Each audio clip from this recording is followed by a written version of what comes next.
Welcome back, and yes, it's another delightful Touran. Now, the previous owners have done a marvellous job of hiding what actually lurks inside. From the outside, it looks innocent. It looks like any ordinary people carrier. It could be parked in your local supermarket or grocery store. But if we look closer, we can see it's actually a swamp donkey.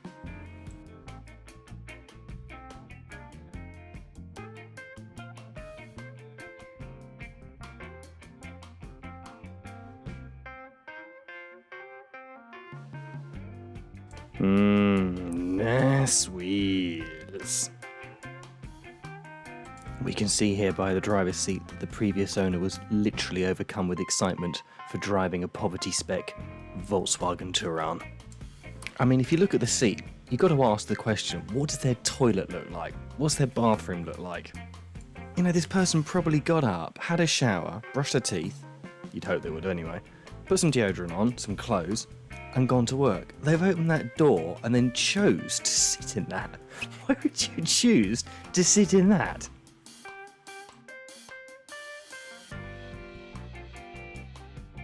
And what's behind mystery door number 1? A piece of Lego, a random stapler, a Whispers packet, and what's that in the corner we've got there? A missing dog. And behind door number 2, lovely. Yes, we've got a squashed mouldy orange, a bit of toast, an orange carton, and a packet of crisps. And behind seat number 3, we have our special mystery prize. Look at that, a mouldy banana skin and more filth. Beautiful. Can you actually imagine if this car is used for a school run and you're one of the poor kids that's picked up in this thing? I mean, it's absolutely horrific. Oh look, I'm wearing gloves. I wonder why. So, I'm going to remove the seats out of the car first, and then I'm going to get a trash can, or a rubbish bin if you're English, and I'm going to remove all that crud from underneath. I'm also going to remove the rear seats. They're bolted down, so I'm going to have to unbolt those, mainly because there's so much filth underneath them, you're never going to get access and get that out without removing them.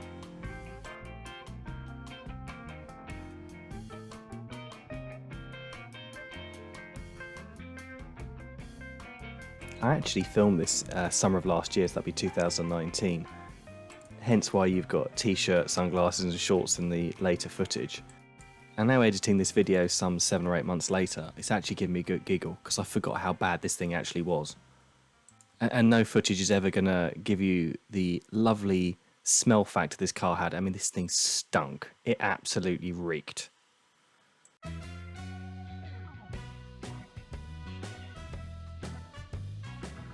I mean, it's a perfect example here of why the seats had to come out. It's just so much stuff ingrained underneath, right up against the actual metal work and around it.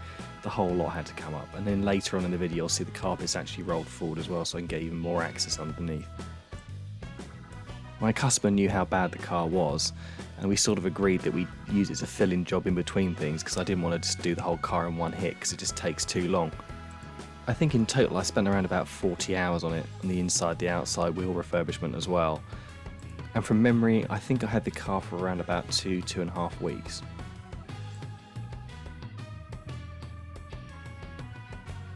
So this is a really good example of how a drill brush can really help break up that sort of ingrained stuff, so that when you go with a vacuum cleaner later on, with this case a brush attachment, it really sort of gets out the dirt quite quickly. This will need a number of passes to get all the dirt out of it, and we're inevitably going to have to wet back the carpet to get all the ingrained sludge out of the top pile, but this is quite a good way of getting the majority of it out quite quickly.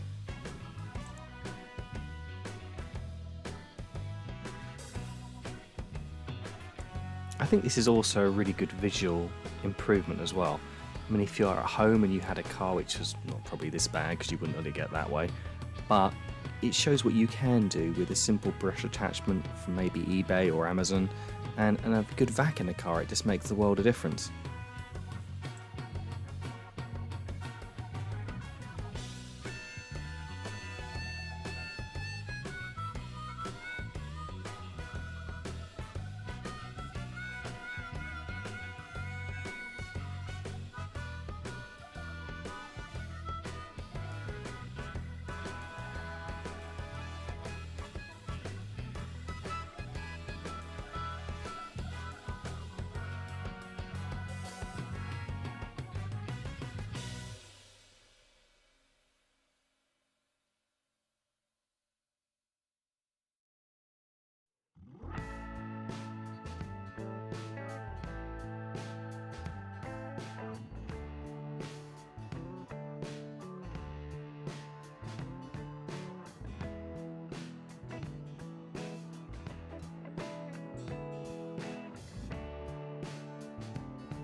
So I've unbolted the front seats, and this is the frame they sit on.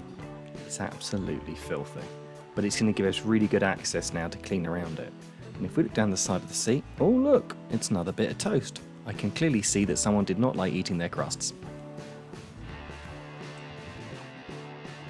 And for all the people who ask, why'd you wear that mask? Well, just take a look at that. So using the airline, we can push all the filth out from underneath these seat rails. And later on we'll use detergent, and the same method again with the airline, it'll just drive out any more as well. Obviously this is going to throw a lot of rubbish and debris around the car, but at least it's an area we can get to now and hoover up and quite quickly clean it.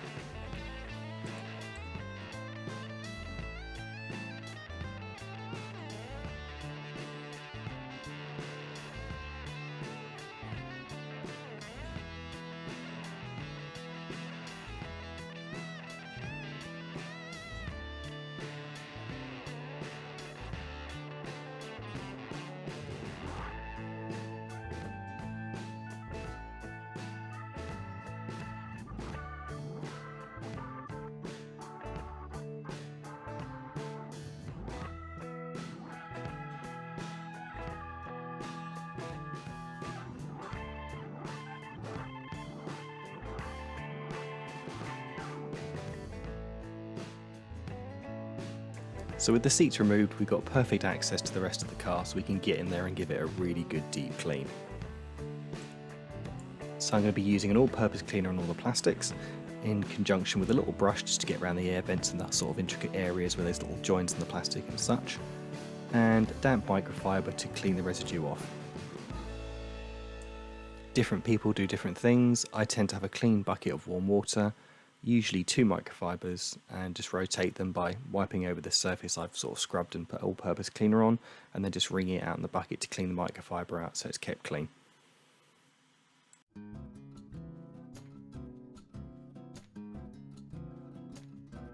Another bonus to the airline is once a bit of APC's got in all those little tiny nicks and crannies and crevices and such, it'll sort of loosen the dirt up, and if you can't quite get the brush in there or the microfiber, you can quite literally drive it out with the airline, and the force of air will just push it out of those areas that you can't get to, that look absolutely awful if you can't get all the last bits of sort of grubbiness out of.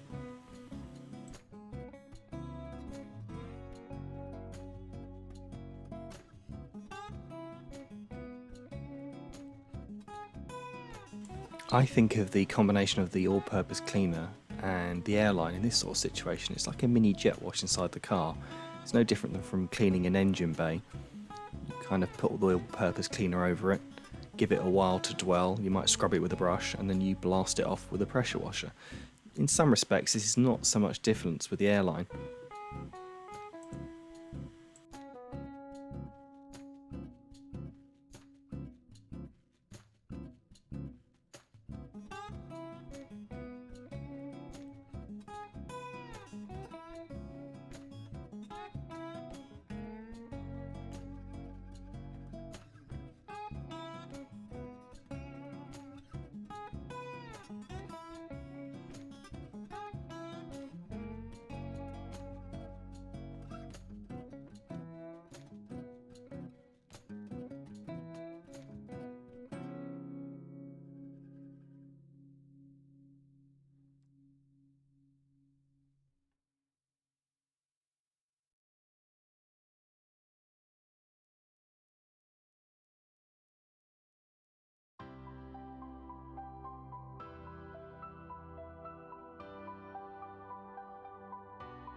So I'm pre-treating this area with some all-purpose cleaner, and then I'm going to really work it with that drill brush to make sure it's getting in there and loosening up all the dirt as best I can before using the extractor.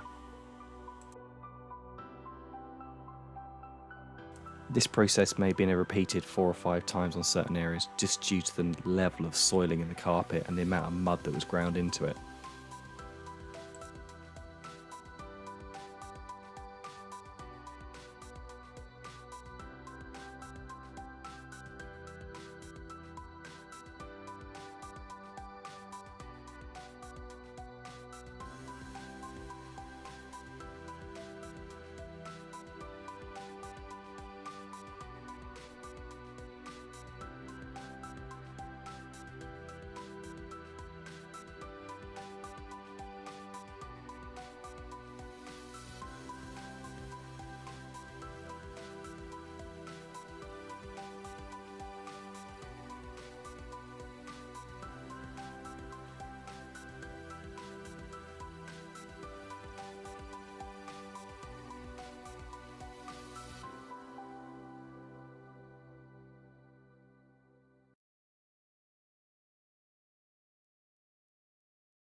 I'm not going to lie, this particular area took for ages. It just went on and on and on.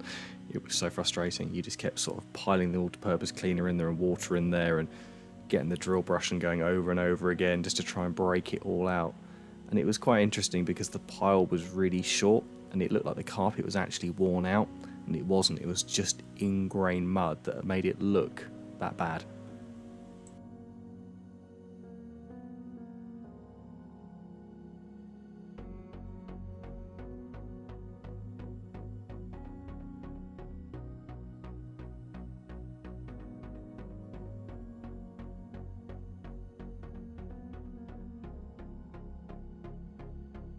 So here we go, here's our first bucket dump of the show. This is from the carpet only, so this is not from the seats or anything like that. It's just literally what I've extracted from the front footwells, rear footwells, etc.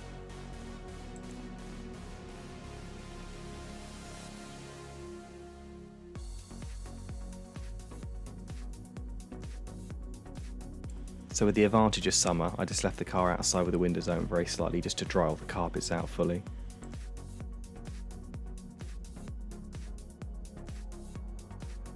I then went around all the plastics and dressed them with a universal dashboard dressing just to give them that shine again, make them look smart.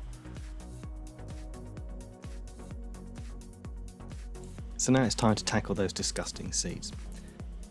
It took about an entire day, I think, to do all 7 because they were that bad. I think from memory, around about 35, maybe 50 litres was used to go through the extraction machine to get all the filth out of the seats. And again, it's a process where you'll soak the seat, use the drill brush, extract it, and then just repeat yourself maybe 2 or 3 times on the same seat just to get all the filth out because they were that bad.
So the first few seats were done inside the workshop because it was midday and it was just really, really hot outside at the time.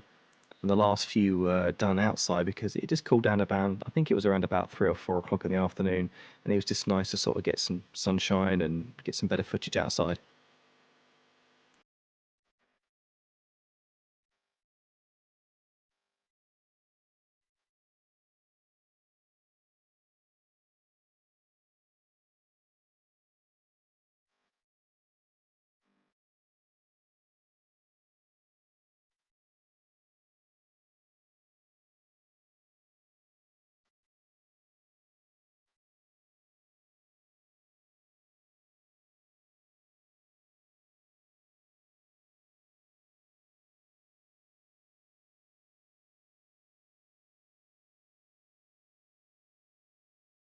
This driver's seat was really, really hard work. I think probably I may have gone over it 5, 6 times.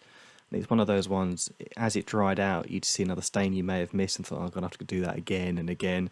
But we eventually got there. You'll see in the after shots, it's not perfect, but it's pretty good.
Ah, yes, the Touran, the gift that just keeps giving.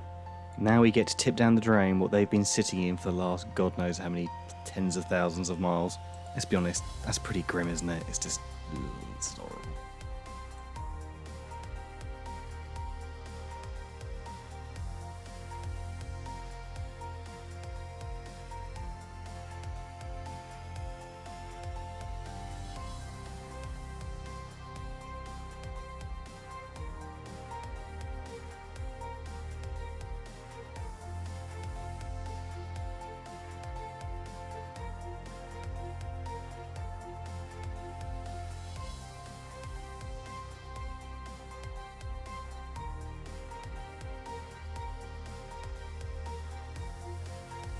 And finally, after 40 hours, the car's outside and ready to go.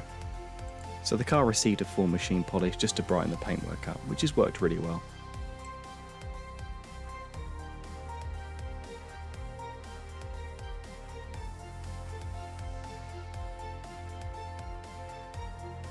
I also refurbished the alloy wheels, put brand new centre caps on it, painted the calipers behind, and also fitted the little black caps that go over the wheel nuts just to finish it off.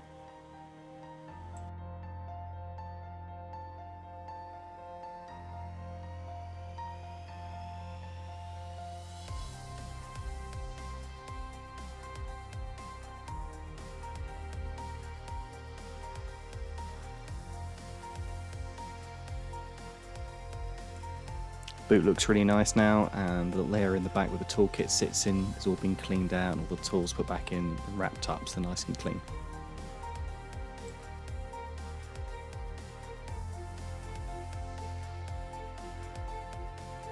Door cards come up pretty well. I mean, there's still quite a lot of sign of wear on there, especially on this little bit of bolster. The fabric started to go, and it's also got a cigarette burn. There's not really much I can do with that, unfortunately.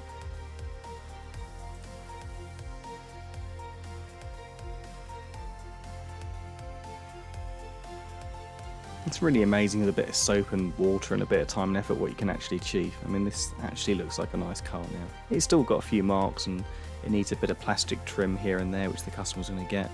But overall, it's a real big improvement. You wouldn't be embarrassed to be driven to school in it anymore, and it doesn't smell like the inside of a dustbin.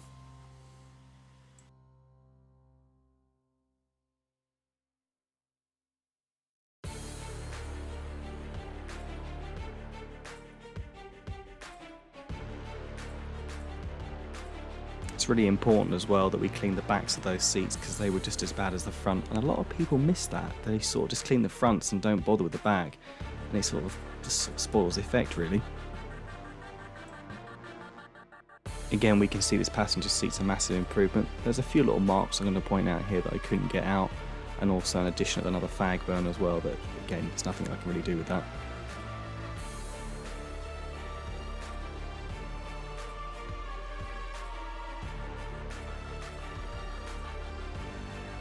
Again, the driver's seat was a massive improvement. Apart from wear patches, these sort of areas that are discoloured here is actually the fabric getting a bit thin. There's not really much I can do with that.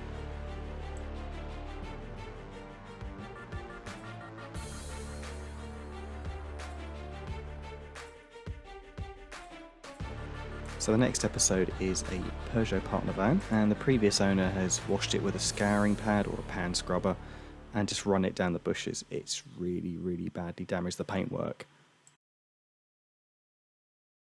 And we can see here inside the workshop with the special scan grip tool light how badly it's really damaged the paintwork. This took me in total I think about 3 days to machine polish back, but the before and after is really good on this one. It was a massive turnaround.